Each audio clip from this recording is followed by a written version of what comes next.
ನಮಸ್ತೆ ಸ್ನೇಹಿತರೆ, ಸಂಜೆ ಎಕ್ಸ್‌ಪ್ರೆಸ್‌ಗೆ ಸ್ವಾಗತ.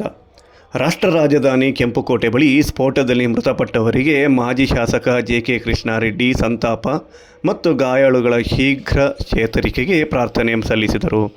ದೆಹಲಿಯಲ್ಲಿ ಸಂಭವಿಸಿದ ಸ್ಫೋಟದಲ್ಲಿ ಪ್ರಾಣ ಕಳೆದುಕೊಂಡವರ ಕುಟುಂಬಗಳಿಗೆ ನನ್ನ ದೀರ್ಘ ಸಂತಾಪಗಳು.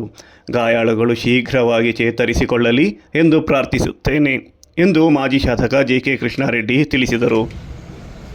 ಚಿನ್ನಸಂದ್ರ ಗ್ರಾಮದಲ್ಲಿ ದೆಹಲಿ ಸ್ಫೋಟದ ಘಟನೆ ತಿಳಿದ ತಕ್ಷಣ ಮಾಜಿ ಶಾಸಕ ಜೆ.ಕೆ. ಕೃಷ್ಣಾರೆಡ್ಡಿ ಹಾಗೂ ಜೆಡಿಎಸ್ ಪಕ್ಷದ ಕಾರ್ಯಕರ್ತರು ಘಟನೆಯಲ್ಲಿ ಮೃತಪಟ್ಟವರಿಗೆ ಮೌನಾಚರಣೆ ಮಾಡಿದ ನಂತರ ಮಾತನಾಡಿದ ಅವರು, ಕೆಂಪುಕೋಟೆ ಮೆಟ್ರೋ ನಿಲ್ದಾಣದ ಬಳಿ ಕಾರು ಸ್ಫೋಟಗೊಂಡಿರುವ ಸುದ್ದಿಯು ತಿಳಿದು ಆಘಾತ ಉಂಟು ಮಾಡಿದೆ.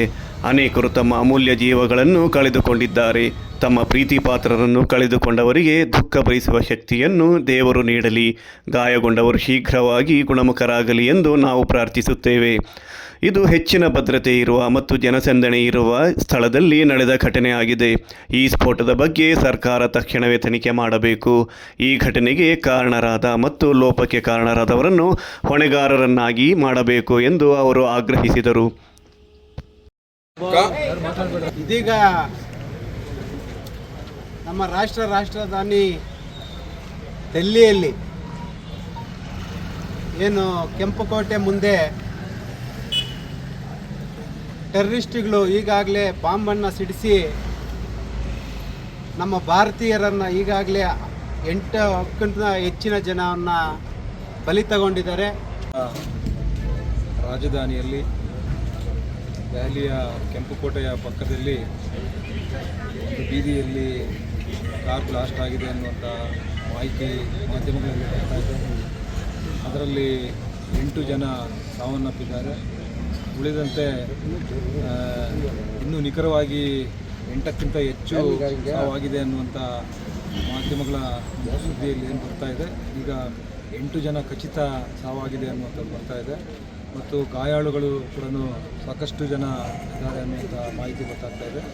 ಹಾಗಾಗಿ ನಾವು ಇಲ್ಲಿ ನಮ್ಮ ಮುಖಂಡರು, ಕಾರ್ಯಕರ್ತರು ಎಲ್ಲರೂ ಕೂಡ ಸೇರಿದ್ವಿ.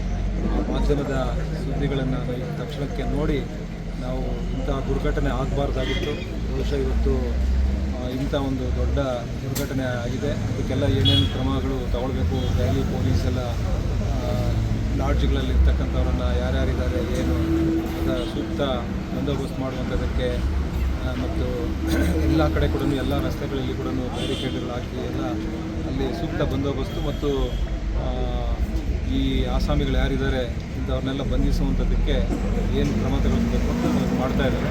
ಆದರೂ ಕೂಡ ಇಲ್ಲಿ ಈ ತಕ್ಷಣಕ್ಕೆ ನಾವು ಇಲ್ಲಿ ಸೇರಿರ್ತಕ್ಕಂಥ ಈ ಒಂದು ವಿಚಾರ ನಮ್ಮ ಗಮನಕ್ಕೆ ಬಂದಿದ್ದ ತಕ್ಷಣ ನಾವು ಇಲ್ಲೇ ಎಲ್ಲ ಯಾರು ಮೃತಪಟ್ಟಿದ್ದಾರೆ ಅವರ ವಿಚಾರವಾಗಿ ಅವರ ಕುಟುಂಬಕ್ಕೆ ಧೈರ್ಯ ಕೊಡಲಿ ಭಗವಂತ, ಹೆಚ್ಚು